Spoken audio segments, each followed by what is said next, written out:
ನಮಸ್ತೆ ಎಜೆ ನ್ಯೂಸ್ಗೆ ಸ್ವಾಗತ.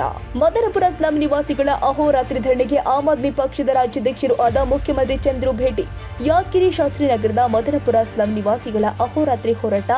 ಆಮ್ ಆದ್ಮಿ ಪಕ್ಷದ ರಾಜ್ಯಾಧ್ಯಕ್ಷರು ಆದ ಮುಖ್ಯಮಂತ್ರಿ ಚಂದ್ರು ಭೇಟಿ.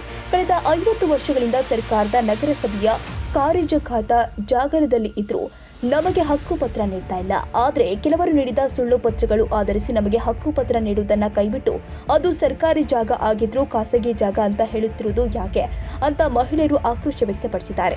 ಕನಿಷ್ಠ ಜಿಲ್ಲಾಡಳಿತ ನಮ್ಮೊಂದಿಗೆ ಮಾತನಾಡಲು ಕೂಡ ಒಂದಾಗದೇ ಇರೋದು ದುರಂತ ಸಂಗತಿಯಾಗಿದೆ. ಸ್ಥಳಕ್ಕೆ ಬಂದು ನಮ್ಮ ಬಳಿ ದಾಖಲೆಯನ್ನ ಪರೀಕ್ಷಿಸಲಿ ಅಂತ ತಮ್ಮ ದುಃಖವನ್ನ ತೋಡಿಕೊಂಡಿದ್ದಾರೆ. ಕಳೆದ ಈಗಾಗಲೇ 2015ರಿಂದ 3 ಬಾರಿ ಹಲವು ದಿನಗಳ ಅಹೋರಾತ್ರಿ ಪ್ರತಿಭಟನೆ ನಡೆಸಿದ್ದೇವೆ. ಈಗ ಎಷ್ಟೇ ದಿನಗಳಾಗಲಿ ನಮಗೆ ನ್ಯಾಯ ಒದಗಿಸುವವರೆಗೂ ನಾವು ಇಲ್ಲಿಯೇ ಧರಣಿ ಮಾಡ್ತೀವಿ. ಇವರ ನಿರ್ದೇಶನ ಮಾತನಾಡಿದ ಆಮ್ ಆದ್ಮಿ ಪಕ್ಷದ ರಾಜ್ಯಾಧ್ಯಕ್ಷರು ಆದ ಮುಖ್ಯಮಂತ್ರಿ ಚಂದ್ರು ಇದರ ಬಗ್ಗೆ ಚರ್ಚೆ ಮಾಡಿ ಇದಕ್ಕೆ ಪರಿಹಾರ ಒದಗಿಸಿಕೊಡುವ ಪ್ರಯತ್ನ ಮಾಡ್ತೀವಿ ಅಂತ ಹೇಳಿದ್ರು. ಇದೇ ತಾವು ಕೂಡ ಬಂದು ನಾನು ಸಮಸ್ಯೆಗಳನ್ನು ಆಲಿಕೆ ಮಾಡಿದ್ರು. ಮುಖ್ಯಮಂತ್ರಿಯವರೇ ಬಂದರಂತ ಅವರು ತಪ್ಪು ಪಾಪ ಮುಗ್ಧ ಜನಗಳ ಮನಸ್ಸಿನಲ್ಲಿ ಏನೇನು ಪರಿಣಾಮ ಬೀರುತ್ತೆ ಒಂದಂತ ಹೇಳ್ತೀನಿ. ಸತ್ಯವಾಗ್ಲೂ ಎಲ್ಲವೂ ಒಂದು ಕಡೆ ಇಂಥ ಹೋರಾಟಕ್ಕೆಲ್ಲ ನಾನು ಭಾಗಿಯಾಗ್ತೀನಿ.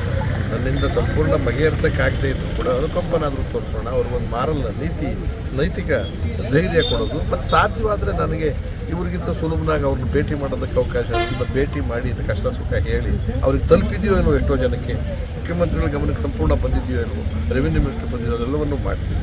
ಅದೇ ಇದು ನಿವಾಸಿಗಳದ ಸಮಸ್ಯೆ ಏನಿದೆ 42 ಜನ 42 ಮಂದಿದು ಆ ಜಮೀನಿನ ವಿಚಾರದಲ್ಲಿ ಸುಮಾರು ವರ್ಷಗಳಿಂದ ಸಮಸ್ಯೆ ಇದೆ.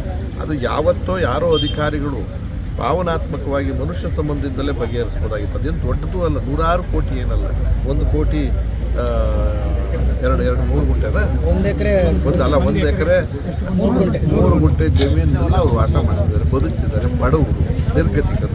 ಇದು ಸುಮ್ಮನೆ ಕಾನೂನು ನೋಡದೇನೆ ಕೂಡ ಸರ್ಕಾರದ ಜಮೀನಾಗಿದ್ದರೆ ಕೊಡ್ಬೋದಾಗಿತ್ತು.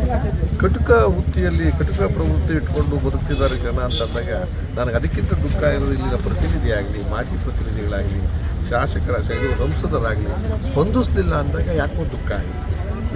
ಈ ಲೆವೆಲ್ಲಿಗೆ ಬಂದ್ಬಿಟ್ವ ನಾವು ಮತ ಹಾಕಿಸ್ಕೊಂಡು. ಮತದಾರರಿಗೆ ನಾವು ಕೆಲಸಗಾರರಾಗಿ ಕೆಲಸ ಮಾಡಬೇಕು ಹೊರತು ಮತದಾರರಿಗೆ ನಮ್ಮ ಗುಲಾಮರನ್ನಾಗಿ ಮಾಡ್ಕೊಳ್ತಕ್ಕಂಥ ನೀತಿ ಹೋಗಬೇಕಾಗಿದೆ.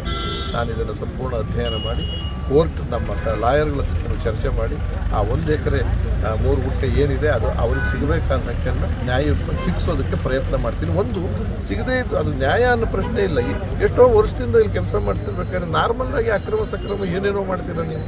ಶ್ರೀಮಂತರನ್ನ ರಾಜಕಾಲುವೆಗಳನ್ನೆಲ್ಲನೂ ಯಾರು ದೊಡ್ಡ ಶ್ರೀಮಂತರು ಬರ್ತಾರೆ ಅದನ್ನು ಅಕ್ರಮ ಸಕ್ರಮ ಮಾಡ್ತಾರೆ. ಒಟ್ಟಿಗಿಟ್ಟಿಲ್ಲದೆ ಒದ್ದಾಡ್ತಿರೋರ ಬಗ್ಗೆ ಯಾಕೆ ಇನ್ನೂ ಕನಿಕರ ಇಲ್ಲ. ಸ್ವಲ್ಪ ಕಠೋರವಾದ ರೀತಿಯಲ್ಲಿ ಅವರಿಗೆ ಪತ್ರ ಬರೆದು ಎಚ್ಚರಿಸ್ತೀವಿ, ಪ್ರಯತ್ನ ಮಾಡಿ ಸರ್. ಆಮೇಲೆ ಮಾಗಡಿ ಶಾಸಕ ಎಸ್ ಸಿ ಬಾಲಕೃಷ್ಣ ಅವರು ಸಂದರ್ಭದಲ್ಲಿ ಆಮ್ ಆದ್ಮಿ ಪಕ್ಷದ ಅನೇಕ ಕಾರ್ಯಕರ್ತರು ಹಾಗೂ ಮದನಪುರ ಸ್ಲಂ ನಿವಾಸಿಗಳು, ಸಂಘದ ಗೌರವಾಧ್ಯಕ್ಷ ವೈಜನಾಥ್ ಹಿರೇಮಠ್, ಅಧ್ಯಕ್ಷ ಆನಂದ ನಾಟೇಕರ್, ಮಹದೇವ್ ಗಫೂರ್ ಸಾಬ್, ಮಹಮ್ಮದ್ ಶರಣಪ್ಪ ಸೇರಿದಂತೆ 42 ಕುಟುಂಬದವರು ಪಾಲ್ಗೊಂಡಿದ್ದರು. Nizamuddin, Yadgir, AJ news.